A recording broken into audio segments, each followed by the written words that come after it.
I'm Paul. Welcome to Bleacher. Come in and have a seat. So what we're going to do today is break this color up. It's a little solid. We have been gradually breaking a really blonde color to make it look more natural. So today we're going to do some more of that and get some separation in it, put a little bit of warmth and really work on the hair condition. It's feeling like it's lacking a little bit of moisture. Skin tone and existing color in the hair. So if the color's a little washed out, you make a decision to put some warmth into it. Sometimes I do it on suitability. If I feel a particular color suits the person, so then I add that color in this instance, I'm doing suitability colors, warm colors. The way that I put color in is in an abstract form. So if you don't have a natural ability with abstract, you're going to have to follow patterns.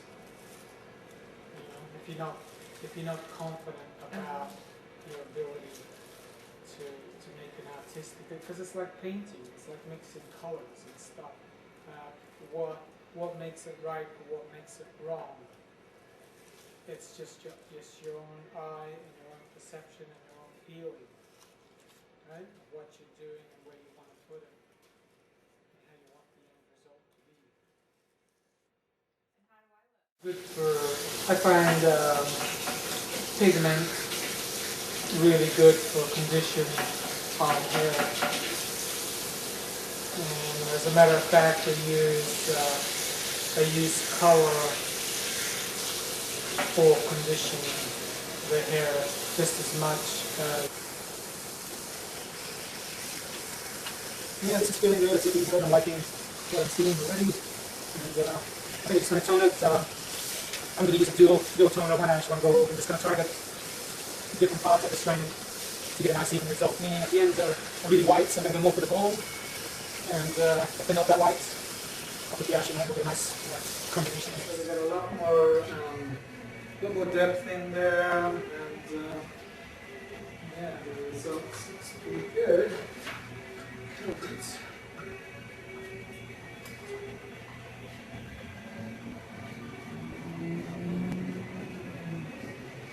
Yeah, so we've been kind of pretty light previously and slowly working towards a more natural kind of look with some interest. I don't want it totally to look like just lines of highlights.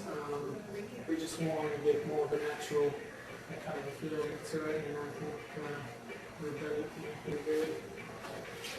So now for the cut, we're not going to change it drastically. We're just going to try and clean it up pretty good and get as much volume as what we can into it.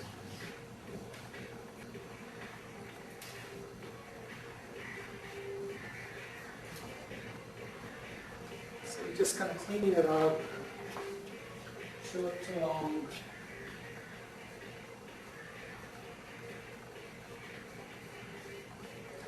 Keeping the weight on the bottom.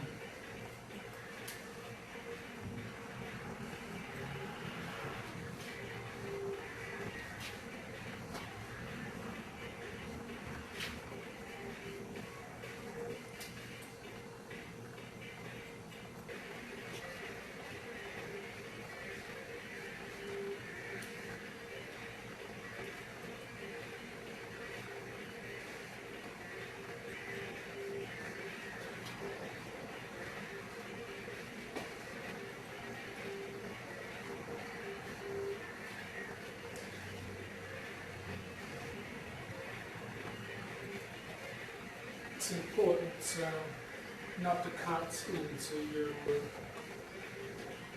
perimeter of your hairstyle. So lift that over with me. And just use my fingers, I don't have to lift my elbow too much. It's easy to lift my elbow a bit lazy after a while, but this works pretty good.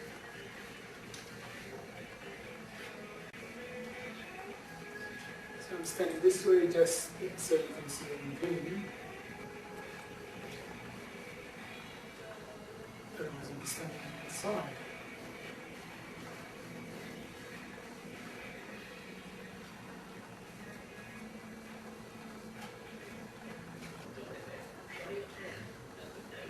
Got the same idea on the front. You don't want to be leaving the weights in this bottom area, not cutting in too much in it, you just clean it up. Forward graduation, and those ends up. And I actually like cutting this way around the front. I'm basically doing it for the purpose of the camera, but I do like to do it this style, this technique, just working from the back instead of from the front. It looks pretty good. And here we have it. You must start ready for the blowout.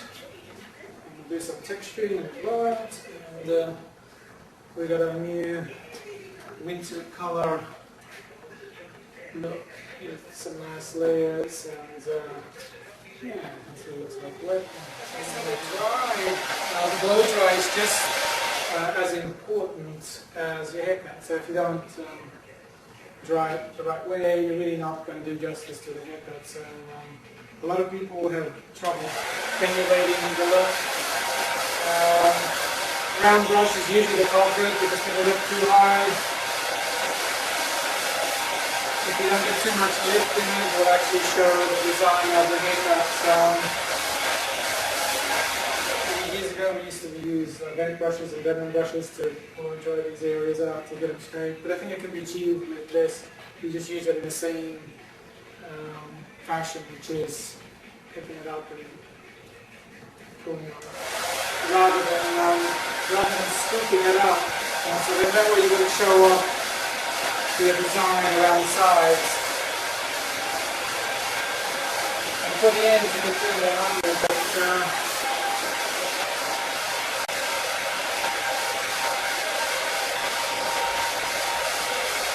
from the roots you need to keep it pretty close to the edge, rather than lifting it out and up. And leave the lifting up to when you get to the top, because that's where you want to lift, not so much around the face. Yeah, my background of blow drying is basically for diamond brushes and bent brushes, and then I found that a lot of people didn't like the results of those brushes. So what I've come up with is a combination of the diamond and a bent brush in a round brush, and I use the round brush as I would a diamond or a bent brush. Hence that allows me to show my line, my design of my haircut as opposed to